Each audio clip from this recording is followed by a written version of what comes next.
자, 오늘은 이제 스테로이드 부작용에 대한 강의 영상입니다. 스테로이드. 요즘에 관심이 많으신 분들이 있죠. 스테로이드를 사용했을 때 부작용은 반드시까지는 아니더라도 동반될 가능성이 굉장히 높아요. 그래서 스테로이드를 사용할 계획이 있거나 혹시라도 스테로이드에 대한 궁금증이 있는 분들을 위해서 부작용 파트부터 이제 어떤 약물들이 있는지, 그리고 이제 그 약물들을 어떤 식으로 보디빌더들이 사용을 하고 있는지, 이런 것들을 아주 좀 객관적으로 제가 설명을 해드리려고 요 컨텐츠를 제작을 하기로 결정을 했습니다. 그래서 일단 제일 중요한 부분이 항상 저는 어떤 일을 하든지 부작용이라고 생각을 해요. 그게 담배를 피는 일이든 술을 마시는 일이든 운전을 하던 일이든 오토바이 같은 걸 탈 수도 있겠죠. 그리고 비행기를 탈 때도 마찬가지고, 모든 사회 현상 안에는 부작용이 반드시 존재한다. 저는 그렇게 생각을 하거든요. 그래서 이 스테로이드라고 하는 부분도 제일 처음에 제가 스테로이드를 사용할까를 이렇게 생각했을 때 가장 어떻게 보면 자세하게 알아봤던 게 이제 부작용에 대한 부분이에요. 그리고 이제 그 부작용이 내 몸에 어떻게 발현이 될까라는 그런 궁금증도 사실 있었죠. 이 부분을 제가 의사는 아니기 때문에 매우 디테일하게 알아볼 수는 없지만 이제 제가 아는 선에서 최대한 자세하게 설명을 드리겠습니다. 그러니까 스테로이드 부작용에서 가장 큰 카테고리로 봤을 때 첫 번째는 이제 심혈관계 부작용이라고 해요. 이제 심혈관계는 심장하고 혈관에 관련된 부작용들이죠. 어떻게 보면은 이 부분이 사실 제일 무서운 부분이에요. 왜냐하면은 심장하고 혈관에 뭔가 잘못이 되면 직접적으로 사망하고 연관될 가능성이 가장 높습니다. 그러니까 급사라고 얘기하죠. 그래서 보통 프로보디빌더 분들이 약물 과사용으로 사망할 때 보면은 가장 어떻게 보면 많은 빈도로 보이는 게 심장마비 같은 이제 급사하는 그런 형태의 사망 원인들로 일단 볼 수가 있죠. 첫 번째, 심혈관계 부작용을 조금 자세하게 한번 알아볼게요. 심혈관계 부작용, 첫 번째는 이제 적혈구 증가증이 발생되는데, 이제 적혈구 증가증이라는 게 심장과 이제 간과 신장에 이 모든 장기에 굉장히 부정적인 영향을 줄 수 있는 게 어떻게 보면 적혈구 증가증이거든요. 그래서 이게 말 그대로 이제 피가 느는 거고, 피가 는다라는 거는 거꾸로 얘기하면은 내 몸 안에 수분이 늘어나는 거죠. 체내에 이제 수분 양이 늘어나는 거고, 이제 이걸로 인해서 인바디를 재면 근육량이 높아지는 걸로 나와요. 그래서 많은 사람들이 이제 스테로이드를 사용하면은 무조건 근육량이 는다 얘기를 하는데, 이게 근육량이 는다기보다는 실제로 피가 느는 경우가 되게 많은 거예요. 그러니까 그거를 우리가 운동을 하지 않고 그냥 두면은 말 그대로 피만 늘어. 그러니까 내 몸에 수분만 늘어나. 근데 이거를 이제 근육으로 생각을 하는 건 인바디의 결과값이라는 거죠. 그렇기 때문에 이제 무조건적으로 우리가 스테로이드만 사용한다 그래서 근육량이 는다라고 단정할 수가 없는 이유가 사실 이 첫 번째인데, 요 이제 적혈구 증가증이 혈액이 끈적끈적해집니다. 그러니까 혈액이 끈적끈적해진다라는 건 혈행이 느려지는 걸 얘기를 해요. 그러니까 무슨 얘기냐면 혈액순환이 원활하게 이루어져야 되는데 혈액이 끈적끈적해지니까 혈액순환 자체가 저하될 가능성이 되게 높아져요. 근데 이게 어떻게 보면은 고혈압하고도 연관성을 되게 많이 갖게 되는 겁니다. 그러니까 혈액순환이 떨어지니까 압이 올라갈 수가 있어요. 근데 이게 뒤에서도 나오거든요. 그러니까 연계돼서 계속 나오게 되는데, 이 부분이 어떻게 보면은 스테로이드의 굉장히 좀 심각한 부작용 중에 하나예요. 그래서 두통이나 이제 호흡곤란 같은 그런 증상을 같이 동반할 수가 있고, 요게 이제 심해지면 가려움증도 막 생기고 그래요. 혈행이 느려지니까. 그리고 이게 심할 경우에 당연히 사망할 수가 있는 거죠. 그 다음에 이제 자연스럽게 혈액에 있는 콜레스테롤하고 지질량이 증가될 수가 있습니다. 혈액 안에 콜레스테롤하고 지질이 증가가 되면 이제 원래는 어느 정도 혈액 안에 콜레스테롤하고 지질은 어느 정도는 있어야 돼요. 왜냐하면 영양 공급도 해야 되고 이런 호르몬적인 대사에도 관여를 하기 때문에 어느 정도 있어야 되는데, 이게 비정상적으로 많아지면 생기는 일이 콜레스테롤하고 지질 찌꺼기들, 그러니까 지방 찌꺼기들이 동맥 안에 쌓이는 증상이 나오죠. 동맥 안에 이 지질들이 쌓이게 되면 당연히 혈관 자체가 이렇게 통로가 원활해야 되는데 이 혈관이 이렇게 막히는 거예요.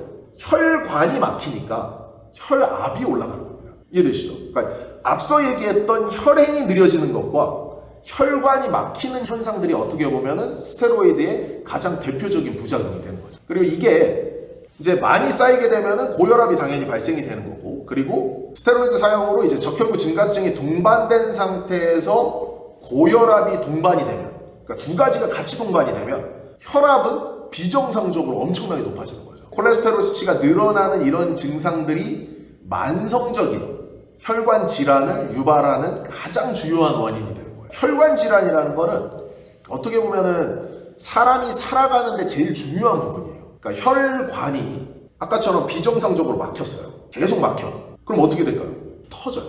그게 뇌에서 터지면 심장에서 터질 수 있죠. 완전히 이제 사망으로 이르는 형태들이 그래서 나오는 겁니다. 스테로이드를 사용하는 사람들이라면 가장 우선적으로 주의해야 될 부분이 혈압 관리예요. 이 혈압 관리를 되게 쉽게 생각해서 넘어가시는 분들이 있는데 이거는 사실 로이더만이 아니라 비만인들한테도 동일하게 적용이 돼요. 비만이거나 당뇨를 가지고 있거나 고혈압을 선천적으로 또 가지고 있는 분들이 있을 수 있거든요. 왜냐하면 유전적으로 혈관이 안 좋으신 분들도 존재해요. 그래서 그런 분들은 이제 고혈압이 굉장히 위험 요인이라는 거를 꼭 인지를 한 상태에서 자주 어떻게 보면은 검사도 수행을 해야겠죠.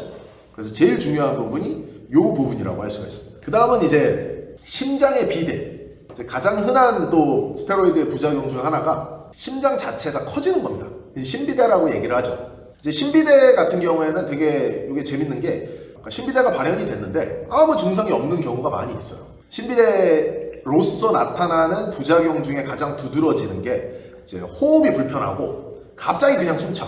뭐 뛰지도 않았는데 이런 경우가 나타날 수 있고 가슴이 답답하거나 이제 이유 없이 그냥 두근거리는 거 이런 형태 그리고 몸이 붓는 증상 이런 것들이 이제 동반이 되면은 심비대 자체를 이제 의심을 해볼 수가 있고요. 심비대 같은 경우에도 흉부 엑스레이 찍어보면은 심비대가 관찰이 가능합니다. 이것도 어떻게 보면은 관리를 잘 해야 되는 부분 중에 하나가 되는 거겠죠. 그리고 심비대의 이제 흔한 원인이 앞서 얘기했던 고혈압이라는 게 결국에 혈관들의 질환이고 관상동맥 질환이 같이 동반이 되면은 이 심비대가 일어날 수 있고 심장 판막 질환이라 그래서 그런 것들이 이제 동반이 되면은 심장의 비대가 일어날 수 있습니다. 스테로이드 사용으로 혈액량이 늘어나면 자연스럽게 그 부피가 증가에 의해서 심비대가 같이 나올 가능성도 굉장히 높아요. 말 그대로 혈액이 많아지니까 그 혈액을 내가 심장에서 어떻게 보면 펌프질을 다시 해주고 이런 역할을 해야 되는데 이것 자체로 인해서 부피가 증가될 수 있다는 거예요. 그리고 심비대 같은 경우에는 고혈압하고 당뇨가 있을 때 요때 이제 호흡기 증상하고 아까 얘기했던 거 숨이 차고 이런 것과 동반돼서 심비대가 일어나면은 마찬가지로 이제 되게 위험할 수 있기 때문에 그런 경우에는 이제 심장 초음파 검사 같은 걸 이용해서 관찰할 필요성이 생깁니다. 그리고 이제 제일 무서운 거 심근경색이에요. 그러니까 심근경색이라는 게 제일 무서운 이유 중에 하나가 급성 심근경색은 중년 남성의 사망 원인 중에 80% 정도를 차지해요. 이 젊은 나이잖아요. 어떻게 보면 중년이라는 게 요즘에는 이제 청년이죠. 요즘 시대로 보면. 근데 그 젊은 나이의 남성의 사망 원인 중에 80% 정도를 차지한다라는 게 말 그대로 이게 걸리면 죽을 가능성이 되게 높다는 거죠. 그래서 사망률이 굉장히 높은 질환이고 심장 근육 자체에 그러니까 심장도 근육이잖아요. 우리가 심근이라고 얘기하죠. 여기에 혈액을 직접적으로 공급하는 그 동맥이 있습니다. 그거를 이제 앞서 얘기했던 관상동맥이라고 얘기를 하고 이 관상동맥에 방금 얘기했던 부분이 그대로 겹치는 거예요. 혈관성 질환하고 콜레스테롤하고 기름 찌꺼기 같은 물질들이 쌓이면 이제 혈관이 좁아지겠죠. 그럼 혈관이 좁아지면은 요 자체를 우리가 동맥경화라고 얘기를 해요. 그리고 이 동맥경화로 인해서 심장 근육에 혈액이 잘 흐르지 못하면 이 증상이 생기는 거를 협심증이라고 얘기합니다. 그리고 이 협심증조차도 스테로이드의 부작용이라고 볼 수가 있고 그리고 이게 더 나아가요. 조금 더 나아가서 심장 근육에 혈액을 공급하는 관상동맥이 혈전이나 스테로이드의 부작용 중에 혈액이 끈적해진다라고 얘기했는데 그것이 조금 더 심해지는 그게 동반이 되거나 아니면 아까 얘기했던 동맥경화로 인해서 혈관이 너무 좁아져서 그게 파열이 된다. 그러면은 이제 심장 근육으로 가는 산소하고 영양 공급이 차단이 되게 되겠죠. 그거를 우리가 심근경색이라고 얘기를 해요. 그리고 이게 심장 근육으로 가는 영양분이 파괴가 되면 자연스럽게 심장 근육은 어떻게 되겠어요? 괴사가 진행이 됩니다. 죽는 거죠, 말 그대로. 그렇게 되면은 심장 근육의 일부분이 손상되거나 심장 근육이 완전히 손상돼서 바로 사망하는 게 심근경색이라고 할 수 있는 거예요. 이 심근경색의 고위험군을 보면은 요게 스테로이드 부작용하고 또 연계가 됩니다. 그러니까 심근경색의 고위험군 사람들을 보면 첫 번째가 호전적인 사람이에요. 그러니까 승부욕이 큰 사람들. 그래서 의사 선생님들이 이런 얘기 되게 많이 하세요. 골프 내기 같은 거 하다가 빡쳐가지고 심근경색 오는 사람이 그렇게 많대요.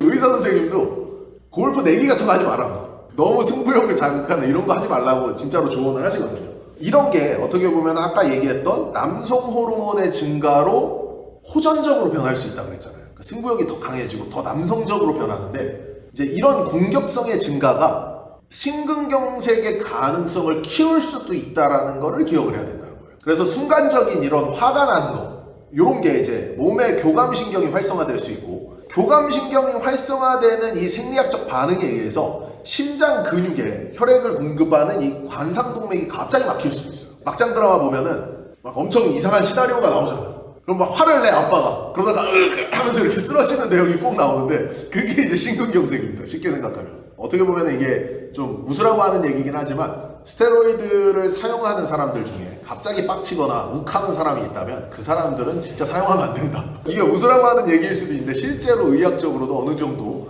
가능성이 있는 부분이라서 그런 것들을 조심해야 된다는 걸 확인할 수 있습니다. 그리고 이제 그 다음은 호모시스테인 증가.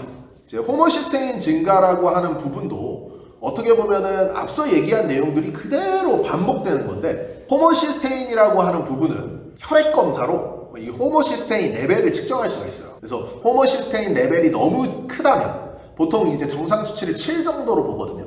근데 그 수치보다 너무 높다면 좀 위험하다라고 할 수 있고 이 호모시스테인은 이제 산화 스트레스라는 걸 조장해요. 그래서 이 수치가 낮을수록 좋은 건데 얘 레벨이 높아지면 앞에 얘기했던 혈관 기능에 부정적인 영향을 줍니다. 고혈압하고 동맥경화의 위험이 굉장히 높아져요. 그래서 말 그대로 혈관 자체의 기능 저하가 일어나는 것이기 때문에 이 부분도 꼭 확인을 해야 되는 부분이에요. 이것도 마찬가지로 로이더만 얘기를 하는 게 아니라 일반인도 마찬가지예요. 호모시스테인 레벨이 높은 사람 중에 심근경색이 발현될 가능성도 높아질 수 있는 겁니다. 그리고 요거는 혈액검사로 간단하게 검사가 가능하기 때문에 운동에 좀 관심이 있거나 건강에 관심이 있는 분들은 요것도 이제 주기적으로 좀 체크를 하는 게 좋아요. 그래서 이제 호모시스테인 레벨이 증가되면 당연히 혈관에 문제가 동반이 되고 고혈압이 동반되고 이게 이제 어느 쪽에서 터져도 이상한 게 아니죠. 그래서 이제 스테로이드를 사용하는 이제 보디빌더나 흔히 레슬러들 가장 어떻게 보면 스포츠 선수들 중에 사망률이 높다 그래요.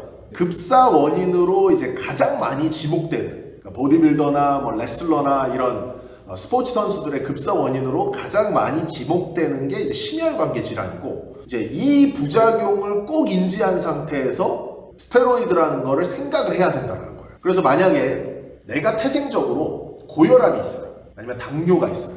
아니면 심장 질환을 갖고 있어요. 이런 사람들은 굉장히 고위험군이기 때문에 아예 그러니까 시도조차 할 생각을 안 하는 게 좋다라는 게 첫 번째입니다. 그래서 심혈관계 부작용을 이렇게 확인을 할 수 있고요. 그 다음은 이제 장기 손상 부작용이죠. 이제 장기 손상 중에는 이제 첫 번째가 간독성. 간독성을 얘기할 때 이제 빼놓을 수 없는 게 술이죠. 알코올도 마찬가지로 간독성을 많이 가지고 있기 때문에 이 파트 역시 이제 음주를 자주 하시는 분들이라면 반드시 또 기억을 해야 돼요. 그리고 스테로이드 중에서도 특히 경구제 스테로이드들이 이 간독성을 많이 가지고 있어요. 왜냐하면 이제 알약이라는 건 내가 이렇게 알약 먹었어요. 근데 그게 간에서 해독이 돼버리면 효과가 없거든요. 그래서 간에서 해독이 되지 않게 하기 위해서 알약들은 대부분 간을 공격하는 기전을 가지고 있습니다. 그러니까 거꾸로 간을 공격해서 얘가 해독을 못하는 사이에 그 약효를 통과시키려고 하는 그런 짓거리를 해요. 그래서 대부분의 경구제들은 간독성을 보유하고 있습니다. 경구제라는 것이 약효가 발현되기 위해서는 필연적으로 간을 공격해야 된다는 걸 꼭 기억을 하셔야 돼요. 그래서 대부분의 경구제들, 그러니까 알약으로 되어 있는 약들을 보면은 스테로이드만이 아니라 케어라고 얘기를 해요. 스테로이드 사용이 끝나고 내 몸을 케어한대요. 케어. 건강하게 만든대. 그러면서 알약을 또 먹어. 이런 이제 PCT라고 하는 그 케어 용도에 사용되는 경구제들도 간독성이 엄청 많습니다. 그래서 중요하게 생각해야 되는 부분이 입으로 들어가는 모든 이게 스테로이드든 케어든 뭐든 입으로 들어가서 약효가 나오는 것들은 간독성을 필연적으로 가지고 있다는 걸 꼭 기억하셔야 돼요. 간도 아까 얘기했듯이 신경세포가 많지가 않아요. 간 자체에. 그렇기 때문에 통증을 잘 못 느껴요. 그래서 보통은 한 7, 80% 정도 간이 손상이 되면 좀 이상한데 이런 느낌을 느낄 수 있다고 얘기를 해요. 그러니까 더 나아가서는 진짜 완전히 회생 불가할 정도로 망가져야지 통증이 나오는 사람들도 있고, 그래서 그 부분이 이제 침묵의 장기라고 얘기하는 부분이 되는 거고, 다량의 경구제 사용이 간 기능을 저하시킬 수가 있겠죠. 그리고 간 기능이 저하되면은 방금 얘기했던 심혈관계 질환하고 또 연결이 돼요. 콜레스테롤 조절 기능이 저하됩니다. 그러니까 이게 되게 필연적인 부분인데, 콜레스테롤 조절 기능이 저하되면 LDL 콜레스테롤, 이제 보통 HDL이 좋은 콜레스테롤이라고 얘기를 하고 LDL이 나쁜 콜레스테롤이에요 이렇게 얘기를 해서 혈액 검사하면 바로 볼 수가 있죠. 그래서 LDL 콜레스테롤 수치의 증가를 유발하고, 요게 이제 방금 얘기했던 심혈관계 질환을 직접적으로 또 악화를 시키는 거예요. 그러니까 똑같은 기전이 반복이 되는 거예요. 간이 손상이 되면 혈액의 콜레스테롤 수치가 증가가 되고 기름 찌꺼기가 늘어나는 거예요. 얘네들이 해독을 못하니까. 혈관이 또 막혀. 스테로이드 자체의 문제로도 혈관이 막히는데 간독성에 의해서도 다시 막히는 거예요. 그 악순환이 반복이 되기 때문에 이 부분이 되게 중요하다라고 얘기를 하는 겁니다. 간 기능이 저하가 되면은 혈관적인 문제 말고도 호르몬 장애를 또 만듭니다. 이게 또 재밌어요. 스테로이드를 사용하는 것만으로도 호르몬 장애가 생기겠죠. 왜냐하면 남성 호르몬이 주입이 되는 거고, 그러니까 비정상적인 호르몬 장애를 유발하는 건데, 간 기능이 저하가 되면은 마찬가지로 호르몬 장애가 생깁니다. 그래서 여성 같은 경우에는 생리불순 같은 게 생기고, 남성 같은 경우에는 여유증을 촉진시켜요. 그러니까 비정상적인 호르몬 레벨에 의해서. 그래서 이 부분이 결국에는 간 기능의 저하는 혈관의 문제와 심장의 문제를 동반하고 호르몬적인 문제를 동반한다라는 걸 꼭 기억하셔야 돼요. 그래서 마찬가지로 간 기능의 체크는 로이더건 뭐 일반인이건 꼭 체크를 해야 되는 이유가 여기에 있는 거예요. 그 다음 이제 장기 손상으로는 이제 신장 손상이 있습니다. 신장은 간하고 마찬가지로 얘도 이제 침묵의 장기예요. 장기 새끼들이 이렇게 침묵인 애들이 많아. 안 좋아지면 금방금방 알려줘야 되는데 안 알려주는 거야. 그러니까 이제 보디빌더 분들 중에 안타까운 분들 많죠. 그러니까 신장의 기능이 완전히 악화되고 나서 그걸 발견해요. 그러면은 어쩔 수 없이 신장 이식을 받아야 됩니다. 평생 투석하고 살거나. 압도적으로 위험하잖아요. 그렇기 때문에 신장 같은 경우에도 꼭 우리가 체크를 해야 되는 부분이고, 신장 기능이 저하가 되면은 이 신부전이라는 게 발생되죠. 그러니까 신부전이 이 앞에 했던 또 얘기랑 그대로 연관이 됩니다. 신부전이 발생하면 가장 먼저 타격을 받는 장기가 간하고 심장이에요. 그러니까 이 연계성을 우리가 반드시 기억을 해야 돼요. 신장이 망가져도 간하고 심장이 또 망가져. 아까 간이 망가지면 혈관이 망가지고 호르몬이 망가지잖아요. 그러니까 얘네들이 끊임없이 연계작용을 하는 거예요. 그러니까 부작용이 하나의 부작용이 딱 하고 끝나는 게 아니라 그 부작용은 필연적으로 다른 부작용, 그러니까 합병증을 유발한다라는 걸 반드시 기억을 하고 있어야 돼요. 그래서 신장이 손상되고 신부전이 발생하면 간하고 심장도 다시 이제 문제가 생길 수 있다는 걸 꼭 기억을 해야 되고, 스테로이드 사용으로 이제 보통 우리가 스테로이드를 딱 쓰면 제일 첫 번째 느끼는 게 펌핑이 좋아진다고 해요. 운동을 하면 펌핑감이 좋아져요. 실제로 운동하면 이제 운동하는 맛이 납니다. 더 펌핑이 잘 되니까. 근데 이제 그 펌핑이 잘 된다라는 건 체내의 수분 정체를 뜻해요. 아까 얘기했듯이 적혈구 숫자도 늘어나고 내 몸에 수분이 늘어나기 때문에 혈액을 한 부위로 더 많이 몰아줄 수가 있는 거죠. 그래서 실제로 이제 스테로이드 사용하시는 분들이 이런 얘기 많이 해요. 장바구니만 들고 다녀도 펌핑이 된다. 달리기를 못해요. 정경골근이 펌핑돼가지고 달리기를 못합니다. 왜냐하면 그게 수분이 많아지니까, 수분 정체로 인해서 하나의 근육이 너무 과하게 활성화되면서 펌핑이 일어나는 거거든요. 근데 이게 이제 보디빌더들한테는 좋은, 어떻게 보면은 보디빌더들이 근육을 얻기 위해서는 좋은 건데, 이 자체가 어떻게 보면 하나의 부작용이라고도 볼 수 있는 거예요. 기능적으로 따졌을 때. 그리고 이제 이런 이제 신장 질환, 뭐 간의 질환, 심장의 문제, 혈관의 문제, 이런 것들은 비단 이제 스테로이드만으로 발생되는 것도 아니에요. 일반인이 내추럴 보디빌딩을 해요. 내추럴 보디빌딩을 하는데 단백질 얼마나 먹을까요? 내추럴 보디빌딩 한다고 단백질 양을 적게 먹을까요? 아니죠. 내추럴 보디빌딩을 한다고 운동 양이 적을까요? 아니에요. 내추럴 보디빌딩을 한다고 시합 때 수분 조절 안 해요? 아니에요. 내추럴 보디빌더들한테도 똑같이 적용되는 거예요. 그러니까 제가 이제 영상에서도 항상 얘기했지만 보디빌딩이라는 건 헬스가 아니다. 데스다. 제가 이렇게 얘기를 드렸죠. 근데 그게 우리가 수분 조절을 하고 극단적으로 단백질 양이 많아지고 극단적으로 운동량이 많아지는 이 행위들, 극단적으로 체지방 양이 적어지는 이 행위들은 필연적으로 신장하고 간하고 심장에 무리를 줍니다. 스테로이드를 사용하는 사람들이라면 그게 더 큰 폭으로 증가가 되는 거죠. 그래서 이제 이런 관리들, 지금 얘기했듯이 뭐 호모시스테인 레벨의 관리, 제일 중요한 건 혈압의 관리, 그리고 간 기능, 신장의 기능, 이런 관리들은 어렵지 않아요. 병원 가서 혈액 검사만 해봐도 대부분 측정할 수 있는 수치들입니다. 아니 그냥 병원 가서 혈압 재보면 내가 고혈압인지 아닌지 나오잖아. 근데 문제가 뭐냐, 이걸 안 한다는 거야. 혈압 같은 경우에는 지금 앞서 얘기했던 대부분의 질환이 지금 혈압하고 관련이 있다는 거를 이제는 이해가 되셨을 거예요. 그러니까 혈압이 비정상으로 높은 사람들은 엄청나게 위험한 겁니다. 이거는 로이더만을 얘기하는 게 아니에요. 맨날 술, 담배, 맨날 게임하고 피자, 치킨 처먹으면서 비만이 된 사람도 똑같이 적용돼요. 심지어 비만이 아니더라도 움직임이 너무 떨어지고 술, 담배 하면서 치킨, 피자 뜯어 먹으면 혈압이 엄청 높아져요. 제가 항상 강조하는 게, 제가 이런 얘기 많이 하죠. 술, 담배, 게임할 때보다 지금이 더 건강하다라고 제가 항상 얘기를 드리는데, 그 이유가 제가 운동을 안 하고 술, 담배 하면서 게임만 존나 했을 때는 혈압이 높았어요. 근데 거꾸로 스테로이드를 사용하고 건강 관리하면서 야채 먹고 유산소하고 이렇게 했을 때 지금 혈압이 훨씬 더 안정해요. 최근에 제가 그 건강검진 받은 거 여기다가 자료도 첨부를 할게요. 혈압이 정상으로 돌아왔어요. 거꾸로. 이게 뭘 얘기하냐면 지금 나열했던 부작용들은 스테로이드 부작용이 분명해요. 근데 이 스테로이드 부작용이라는 건 고도비만의 부작용, 운동 부족의 부작용, 술, 담배의 부작용하고 전부 같은 카테고리로 겹친다라는 걸 반드시 기억해야 된다는 거예요. 그래서 이 부작용 영상을 제가 만드는 이유가 스테로이드를 사용하는 사람도 그만큼 위험하다는 걸 꼭 인지를 해야 되고, 스테로이드를 사용하지 않더라도 운동을 안 하면서 맨날 이게 안 좋은 습관을 갖고 있는 사람들도 반드시 경계를 하고 관리를 해야 된다는 거를 알려드리기 위해서 어떻게 보면은 이 영상을 지금 제작을 하는 겁니다. 그리고 그 다음 부작용은 면역체계의 부작용이고요. 요거는 면역체계의 부작용부터는 다음 강의에 제가 설명을 드리겠습니다.